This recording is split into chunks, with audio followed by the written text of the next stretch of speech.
আপনি বলতেছেন কোরআনের মাহফিল। আপনি কোরআনের মাহফিল তো তাফসীর করেন নাই, রাজনীতি করেছেন।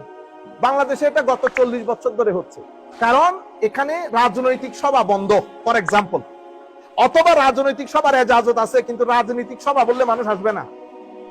আপনি মানুষের প্রেজেন্সটা এনশিওর করতে চাচ্ছেন, কিভাবে করবেন? দিছেন তাফসীরুল কোরআনের নাম, কিন্তু আমি পুরো তাফসীরটা শুনে শুনে আসতেছি, ঠিক আছে, কিন্তু আমি দেখতেছি আপনি আলটিমেটলি একটা দলকে প্রমোট করতেছেন। আমি দল প্রমোট করাকে আমি নাজায়েজ বলতেছি না, আমি বলতেছি যা বলবেন বলে কয়ে করেন। আপনি বিহাইন্ড দ্য স্ক্রিন আপনার এইম, আপনার অবজেক্টিভ এক ধরনের, আপনি বাইরে মানুষকে দেখাবেন আরেক ধরনের। আপনি বলতেছেন I do not belong to any party. মুনাফিকি করবেন না, মুনাফিকি করবেন না। If you do not belong to any party, আমি আপনার স্টেজের মধ্যে যাদেরকে দেখেছি everybody belong to a particular party of Bangladesh.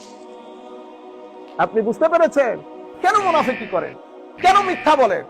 আমাকে দেখেন, ক্লিয়ার কাট, আমি সুন্নি, আমি হানাফি, আমি সুফি। আপনি এবার আমাকে যা মন চাই বলেন, আমি আমার পরিচিতি কখনো, আইডেন্টিটি কখনো হাইড করব না। আপনি কেন হাইড করেন? আপনি তাফসীরুল কোরআন মাহফিল করেন নাই, আপনি করেছেন আপনার রাজনৈতিক জনসভা, কিন্তু তবু আমরা বলছি তাফসীরুল কোরআন মাহফিল করেন আপনি আপনার মনের মতো করে, আমাদের কোনো অসুবিধা নেই।